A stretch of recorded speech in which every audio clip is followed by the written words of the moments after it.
Alright guys, welcome to your third tutorial, and in this lesson what I'm going to be doing is I'm going to be going over a few main pieces of the user interface, and also if we have time I'm going to be giving you guys a detailed explanation of a Qt program, and it's going to give you guys a little more understanding of what all the pieces mean. So the first thing I want to do is I want to go over all of these little icons on the left hand side. Now, what these things are called modes, and they're pretty much the different modes, obviously, that's why they're called them, that you can go to whenever you're in the Qt Creator. So the first thing is, of course, this Q icon that says Welcome. Now, this is the first thing that pops up whenever you open the program, and it's pretty much just the home screen. It gives all, a couple examples, the news, like the latest news on the right hand side. Let's see. You can open projects, create projects. It's pretty much a typical home screen. Nothing really that important here. We're not going to be spending a lot of time here. Now under that we have this little, I don't know, it kind of looks like a piece of paper, the edit icon.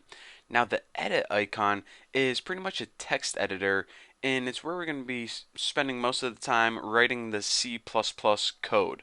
Now you can also, if you go ahead and click edit with another file selected, not a C++ file, you can also edit XML files, but what we're going to be concerned with is mostly the C++, so whenever we need to hard code and edit the crap, this is where we're going to be spending most of our time in here. Now, if you ever click on a UI file, that means user interface, and that's going to take you to this mode right here, which is the design mode. Now, obviously, this is, there's a lot of stuff in here, all the widgets on the left-hand side. Pretty much this is where you can see visually what your GUI is going to look like, and it gives you a little more, I don't know, it's just that whenever you're coding everything and laying everything out, it's sometimes hard to picture in your head, so it's a lot easier just to, drag the widgets on the screen. But anyways, the design is where you can visually see what's going on with your program. And the rest of these are kind of self-explanatory. The debug mode is where you go whenever you want to, of course, fix some bugs. Hopefully we won't be spending too much time in here.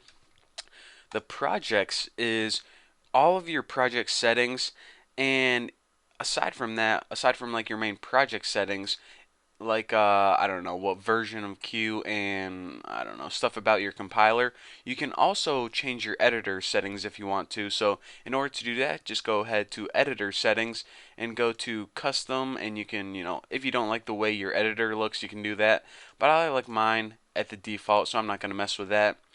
Now under this you have analyze, and whenever you want to kind of take a look at the memory, how things are being utilized, it just helps optimize your program, maybe make it run a little faster and more efficiently. We can go over to here.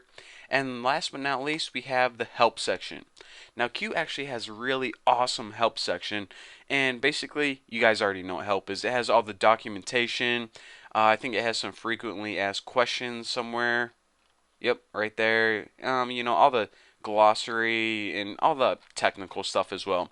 But anyways, that's what all of the modes on the left-hand side mean. So hopefully you're a little more familiar with them now. However, I want to mention a couple more things about this edit mode. Now, whenever you're in the edit mode, like I said, it's a text editor. But aside from that, we have this. Well, right now, it's pretty much your list of project files, folders, everything that's in your project. Now this is the default view, this little projects right here, but you can also switch it to, I don't know, file system if you just want to view all your files. But I like keeping projects open. But another cool thing that you can do is if you're like, oh, I can't decide if I want to view it like this, or maybe view the file system, what you can do is you can actually click this icon called split, and whenever you do that, it gives you two of them, pretty much splits the screen. So you can have the top one as this little hierarchy of folders and files, and the bottom one of all your individual files. So, that's just a neat little tip. And, well, that's it. And again, this is probably pretty self-explanatory, but if you ever want to get rid of this, then you can just go ahead and close one and then close the other. But I am probably just gonna keep this one open because it's easy for you guys to see when watching these tutorials the hierarchy of where all my files are in relationship to my folders. So Everything else actually about the user interface, we're just actually going to cover that as we need them, because if I go ahead and talk about all the different pieces of all the different modes, we aren't even there yet learning it. So I think it's better to cover it as we get to it. It'll make more sense that way. So in the next tutorial, we are finally, going to be done covering the user interface, and we're going to be start typing some code. I thought I was going to have time in this tutorial, but I don't. So that's what we're going to be doing in the next tutorial. Thank you guys for watching. Don't forget to subscribe.